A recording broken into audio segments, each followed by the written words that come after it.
সেই ফ্যাসিবাদকে 24-এর বিপ্লবীরা ছুঁড়ে মেরেছিল বঙ্গোপসাগরে,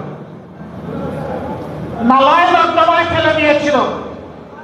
এখন সেই নর্দমা থেকে এটাকে তুলে আনতে চায় তারা।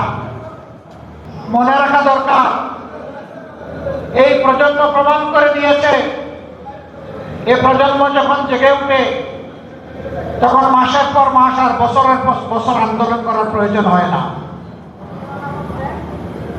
তখন ওদের মুখ চিটিয়ে যুদ্ধ করার সিদ্ধান্তই ফ্যাসিবাদীদের কলিজায় কাফন ধরিয়ে দেওয়ার জন্য যথেষ্ট।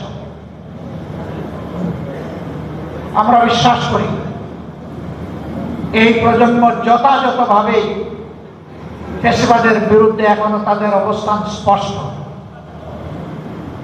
আমরা তাদের সাথে আছি, তারা আমাদের সাথে আছে। আমরা আপনাদেরকে কথা দিচ্ছি, প্রিয় বাংলাদেশে রক্তমূল্য, জীবন মূল্য, জেল মূল্য, যত মূল্য দিতে হয়, ফ্যাসিবাদকে আর আমরা ফিরে আসতে দিব না ইনশাআল্লাহ।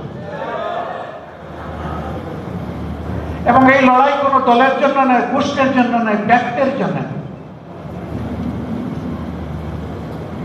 মদ জায়গায় থাকবে আর শুধু বোতল পরিবর্তন করা হবে, এটা আমরা চাই। আমাদের এই জেলজিরা একজনকে সরাইয়া আরেকজনকে বসানোর জন্য এখানে আন্দোলন করে নাই। তারা ব্যক্তির এবং লিঙ্গের পরিবর্তন করার জন্য এই যুদ্ধ করে নাই, লড়াই করে নাই। তারা লড়াই করেছে যে বন্দোবস্ত এই জাতিকে ফ্যাসিবাদের চাতা করে পিষ্ট করেছিল, সেই বন্দোবস্ত পরিবর্তনের জন্য। আমাদেরও লড়াই তাই।